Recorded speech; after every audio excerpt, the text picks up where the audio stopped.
Hi friends, आज मैं एक एंटी फंगल ऑइंटमेंट का रिव्यू करने जा रहा हूं। दांत खाज, खुजली इत्यादि को समाप्त करने के लिए इस प्रोडक्ट का इस्तेमाल किया जाता है। लुलिकेन क्रीम ब्रांड नेम से यह मार्केट में उपलब्ध होता है। ग्लेनमार्क फार्मास्यूटिकल्स लिमिटेड के द्वारा इसका प्रोडक्शन किया जाता है। कंपोजिशन के रूप में इसमें लुलिकोनाजोल 1% बाइवेट की मात्रा में उपलब्ध होता है। कीमत की अगर बात करें तो 10 ग्राम का एक ट्यूब मार्केट में 168 रुपीज़ का उपलब्ध होता है। फ्रेंड्स, अगर अभी तक आपने मेरे चैनल को सब्सक्राइब नहीं किया है तो प्लीज़ चैनल को सब्सक्राइब कर लें। बेल आइकन को भी प्रेस करें ताकि आने वाले सारे वीडियोस के नोटिफिकेशंस आप तक आते रहें और आप मेरा कोई भी वीडियो को मिस ना करें। अगर आपने इस प्रोडक्ट को या इस ऑइंटमेंट को इस्तेमाल किया है तो आपके क्या एक्सपीरियंसेस रहे हैं, कमेंट सेक्शन पर ज़रूर शेयर करें। आइए फ्रेंड्स, देखते हैं इस प्रोडक्ट के वैकल्पिक ब्रांड्स के बारे में। तो फ्रेंड्स, लुलिकेन क्रीम, जिसे ग्लेनमार्क फार्मास्यूटिकल्स लिमिटेड के द्वारा बनाया जाता है। लुलिफिन क्रीम, जिसे सन फार्मास्यूटिकल इंडस्ट्रीज लिमिटेड के द्वारा बनाया जाता है। लुलिबिट क्रीम, जिसे मैनकाइंड फार्मा लिमिटेड के द्वारा बनाया जाता है। और लुलिमैक क्रीम, जिसे मैक्लियॉड्स फार्मास्यूटिकल्स प्राइवेट लिमिटेड के द्वारा बनाया जाता है। फ्रेंड्स, मार्केट में मिलने वाले सेम कंपोजिशन के साथ उपलब्ध ये कुछ ऐसे ब्रांड्स हैं जो आप इस ऑइंटमेंट के ना मिलने की स्थिति पर भी परचेस करके अपना काम चला सकते हैं और सेम इफेक्ट को प्राप्त कर सकते हैं, क्योंकि अंदर का मॉलिक्यूल या साल्ट इनका सेम होता है और आपको इफेक्ट भी सेम प्राप्त होता है। अब देखते हैं फ्रेंड्स इसके कुछ प्रमुख इस्तेमाल के बारे में। तो जैसा मैंने पहले आपको बताया, यह एक एंटी फंगल ऑइंटमेंट है और फंगल से जुड़ी किसी भी समस्या को निपटान करने में सक्षम होता है। फ्रेंड्स, फंगल के कारण होने वाला जो इचिंग होता है, इन्फेक्शन होता है, खारिश होता है, खराश होता है, दाद होता है, खुजली होता है, उस सब चीज़ों के निपटान के लिए इस मेडिसिन का इस्तेमाल किया जाता है। नाखूनों में होने वाले फंगल इन्फेक्शन के लिए भी लोकल एप्लीकेशन के रूप में इस मेडिसिन का इस्तेमाल किया जाता है। साथ ही रिंग वर्म के लिए या किसी भी प्रकार के और अदर फंगल इन्फेक्शन जहां पर प्रीडोमिनेंट हो रहा है, वहां पर इस मेडिसिन का इस्तेमाल किया जाता है। अब देखते हैं इस प्रोडक्ट के कुछ कॉमन साइड इफ़ेक्ट के बारे में। तो फ्रेंड्स, एप्लीकेशन साइड रिएक्शन, इसका जो मेन कॉमन साइड इफ़ेक्ट होता है वह होता है, इसमें शामिल होता है स्किन का बर्निंग होना, इरिटेशन होना, इचिंग होना और रेडनेस होना। जहां पर हमने क्रीम या ऑइंटमेंट को इस्तेमाल किया है वहां पर स्किन जलती हुई महसूस हो सकती है, इरिटेट हो सकती है स्किन, वहां पर खुजली हो सकती है, लाल लाल जैसे चकत्ता पड़ सकता है। तो ये सारे जो कॉम्प्लिकेशंस होते हैं वह साइड इफ़ेक्ट के रूप में देखे जाते हैं। इसके साथ ही स्किन का ड्राई हो जाना, स्किन का उखड़ना या उसके फ्लैक्स जैसे निकलना और स्किन पर ब्लिस्टर्स का बनना, इसके कुछ कॉमन साइड इफ़ेक्ट के रूप में देखे गए हैं। अब देखते हैं फ्रेंड्स यह मेडिसिन को इस्तेमाल कैसे करना चाहिए। तो फ्रेंड्स, नियरली ऑल वीडियोस में मैं आपको बताता हूं कि मेडिसिन को डॉक्टर की एडवाइस पर ही इस्तेमाल करना चाहिए। सेल्फ मेडिसिन को यूज नहीं करना चाहिए, यह घातक हो सकता है, नुकसानदायक हो सकता है। सबसे पहले तो मैं यह बता दूं फ्रेंड्स कि डॉक्टर के द्वारा बताई गई खुराक और अवधि के अनुसार आपको मेडिसिन का इस्तेमाल करना चाहिए। यह मेडिसिन एक्सटर्नल यूज के लिए है, बाहरी इस्तेमाल के लिए है। इंटरनल पार्ट पर इस मेडिसिन का इस्तेमाल नहीं करना चाहिए। इस्तेमाल करने से पहले आपको सारे डायरेक्शंस मेडिसिन पर लिखे हुए, जो उसके कर्टन होता है उस पर जो सारे डायरेक्शंस लिखे होते हैं उन्हें पढ़ना चाहिए। इसके लेवल की जाँच करना चाहिए, एक्सपायरी डेट की जाँच करना चाहिए। एप्लीकेशन आप जब कर रहे हो तो जिस स्थान पर भी कर रहे हो तो आपको उस प्रभावित हिस्से को साफ़ करना चाहिए प्रॉपरली, उसके बाद ड्राई करना चाहिए, इसके बाद ही मेडिसिन को इस्तेमाल करना चाहिए।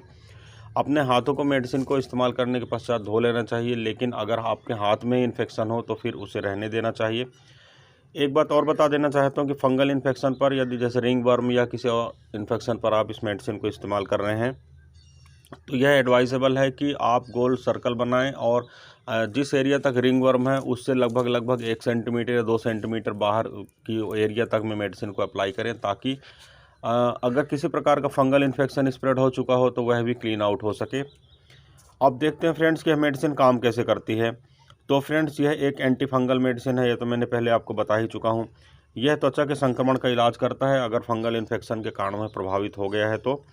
यह जो फंगस होता है उसका जो स्किन के बाहर स्किन पर जो फंगस होता है उसकी जो सेल मेम्ब्रेन होता है उसे डिस्ट्रॉय कर देता है, सेल मेम्ब्रेन को नहीं बनने देता है। और ऑब्वियस सी बात है, कोई भी बैक्टीरिया, वायरस या फंगस अगर उसकी बाहर की आउटर कवरिंग नहीं रहेगी, सेल वॉल नहीं रहेगी, तो ये सर्वाइव नहीं कर पाएगा और फंगस डेड हो जाता है। और इस प्रकार आप अपने लक्षण जैसे डिस्कम्फर्ट का होना, इचिंग का होना, इरिटेशन का होना इत्यादि, ये जो सारे आपकी प्रॉब्लम्स होते हैं इससे आप निजात पाते हैं, आप राहत पाते हैं।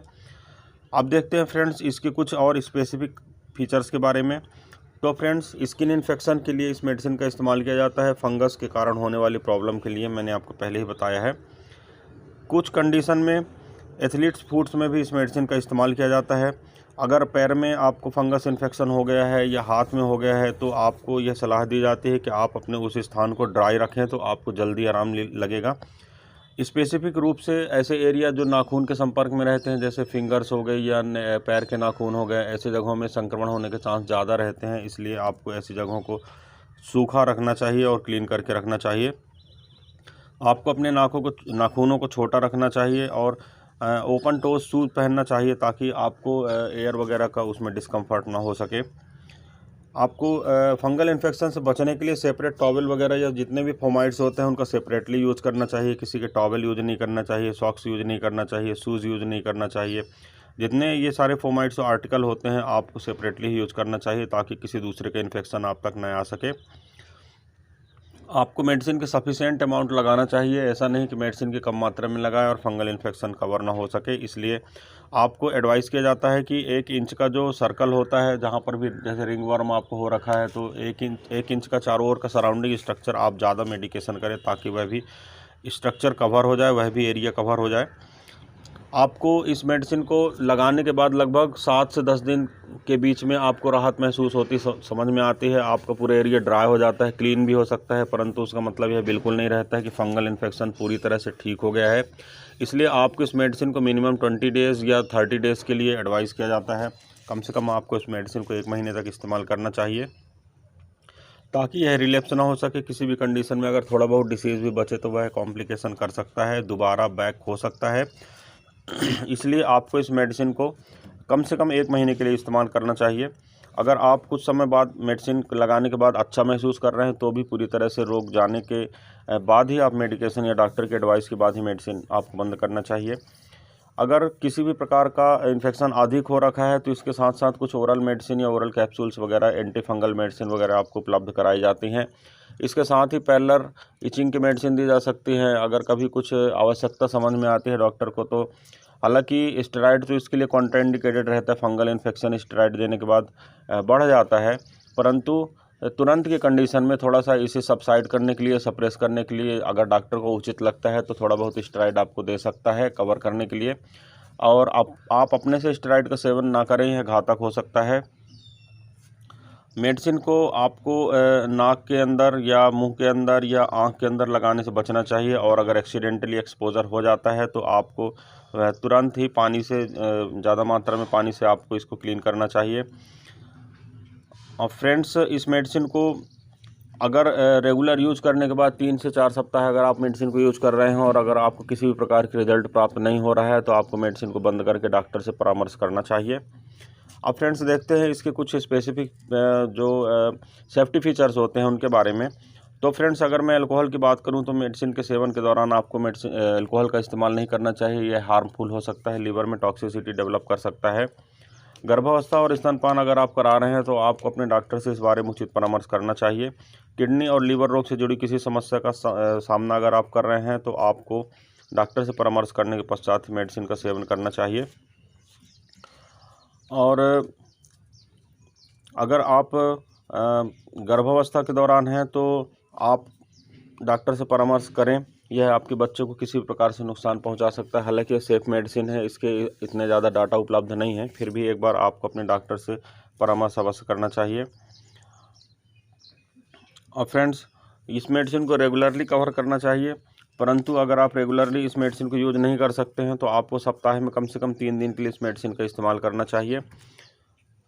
पैर के उंगलियों के बीच एथलीट फुट के इलाज करने के लिए कम से कम 4 सप्ताह के ड्यूरेशन लगता है। कुछ रोगियों में जैसे कि जॉकिच वगैरह या दाद वगैरह के निपटान के लिए इस मेडिसिन को लगभग 6 सप्ताह तक का भी समय लग सकता है। किसी विशेष हार्ड परिस्थिति में इस मेडिसिन को यूज़ करने में लगभग 2 महीने का भी समय, यानी लगभग 60 दिन का भी समय लग सकता है। यह आप डॉक्टर से सजेस्ट करें, इसके बाद ही मेडिसिन का इस्तेमाल करें। कंटेनर को जिस कंटेनर में मेडिसिन आई है उसमें आपको इसको बंद करके रखना चाहिए। बच्चों के पहुंच से दूर रखना चाहिए। ठंडे तापमान वाली जगह में यानी कमरे के अंदर रखना चाहिए। डायरेक्ट सनलाइट के संपर्क में मेडिसिन को नहीं रखना चाहिए। अतिरिक्त नमी, क्योंकि चूँकि फंगल इन्फेक्शन हो सकता है इसलिए इसे बाथरूम वगैरह एरिया में नहीं रखना चाहिए ताकि वहाँ पर नमी ज़्यादा रहती है और किसी भी प्रकार का फंगल इन्फेक्शन वहाँ पर स्प्रेड हो सकता है। तो फ्रेंड्स, ये था एक छोटा सा रिव्यू मेडिसिन के ऊपर। ये सारी जानकारी जो मैंने आपको दिया है, यह केवल आपकी ये जो सारा विवरण मैंने आपको दिया है केवल आपकी जानकारी के लिए है। किसी भी स्थिति में मेरे वीडियो के आधार पर आप मेडिसिन का उपयोग ना करें, यह हार्मफुल हो सकता है। आप अपने डॉक्टर से मिलें, उचित परामर्श करें, इसके पश्चात ही मेडिसिन का यूज करें। फ्रेंड्स, इस वीडियो में बस इतना ही। किसी अन्य अच्छे हेल्थ रिलेटेड टॉपिक के साथ आपसे फिर मुलाकात करता हूँ। तब तक के लिए गुड बाय। आपका दिन शुभ हो। जय हिंद।